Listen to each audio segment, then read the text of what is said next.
Fosi Audio ZH3 All-in-One Desktop HiFi DAC, Headphone Amp, and Preamplifier. And as the name suggests, it's all of those things. It's one of three main components from the Z series. There's the ZA3 Amp and the ZD3 DAC. This one is more suited to powering a pair or two of headphones. Either way, it looks sexy as hell. It retails for $1.99 US, and I used it for the last couple weeks. And of course, if you wouldn't mind just liking the video, subscribing to the channel, hitting the bell icon for notifications, and all those good things, it really does help me out a ton, helps me get more of these really cool products in for review. Cheers.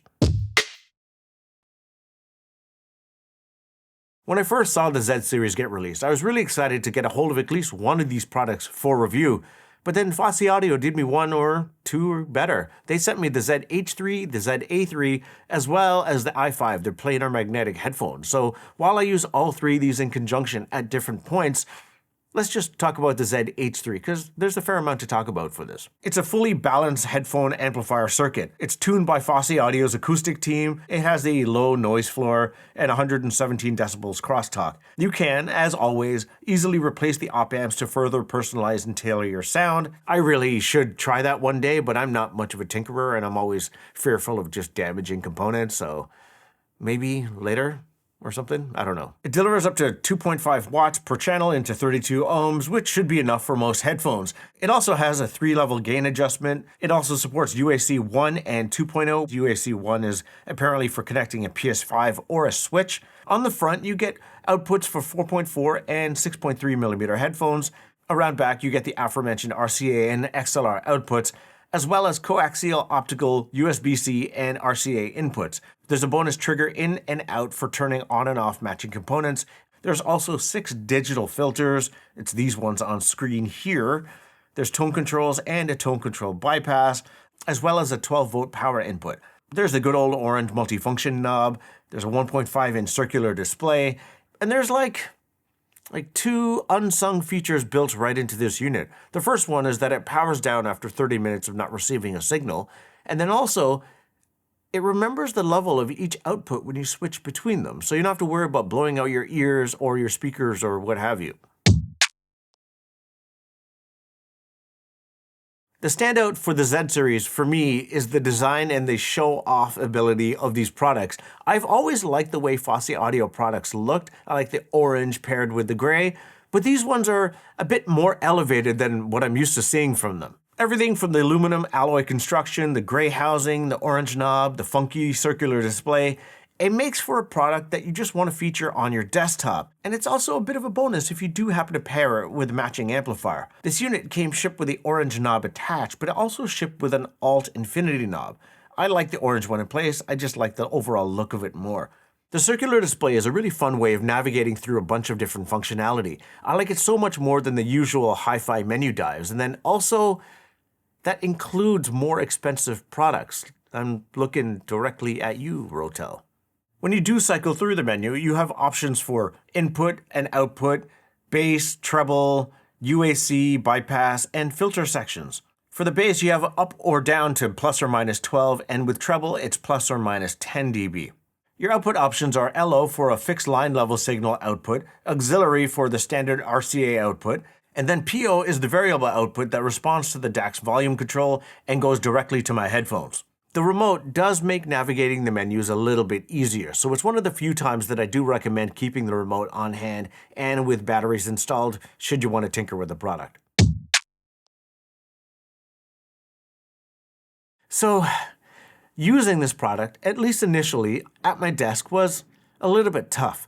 If you saw my Rotel DX3 headphone amplifier review, you saw that if I was listening to anything that wasn't continuous music, like a dialogue-heavy podcast, the A-roll to these videos, or even a drum rack soloed in Ableton, that I would miss the beginning parts of the audio. And I experienced the same issue here, which rendered this product nearly useless for 80% of my use cases at my desk. So I reached out to Fosi Audio. I was like, hey, what's the deal here? And they said that they have a inbuilt pop noise canceling filter, which leads to a 200 millisecond muting, which you can mitigate if you download a driver and install it, but you need to have access to a PC for this. And I'm a all Mac household, and I don't know anyone with a PC, so I'm SOL there. So In order for this product to work for the other 80% of my use cases that aren't music, I had to connect my DAC Magic 200M to the RCA inputs of this product and take the USB signal from my computer into that to use it that way. But there's also another catch. The tone controls are completely disabled if I'm going out to anything that's not a headphone. So if my output's set to PO or auxiliary, they don't work. Why? I guess it's a headphone amplifier first, but it would be nice if I'm sending the signal out and using this as a preamplifier to be able to control the tone, which I guess does leave a bit of a hole or an opportunity in the signal chain. It would be nice if Fosi released a tone control component to slot between the ZH3 and the ZA3, and then I can enjoy that functionality there. Please? Headphone-wise, I primarily switched between the Sennheiser HD650s and the Fosi Audio i5s, and this was able to power those headphones without flinching. I did try out the Civica Peng just temporarily because I remember it sounding really quiet on the DX3s, but I was able to get them up to a good level here, even just at the medium gain level setting. On the filter side of things, I left it in neutral balanced. To me, it sounded best. If I wanted an emphasized bass, I would pick up the HD650s. For an overall top-to-bottom neutral presentation, the i5s, but it did have a touch less subweight. For a somewhat colored and a bit of a richer tone, the Civica Peng served me well there. I do discover a lot of music at my desk via SoundCloud, and I guess in certain instances, especially if it's a DJ mix, it can be low bitrate. But one of the tunes that I did fall for was Charm, Parts 1 and 2 from Blocks and Escher.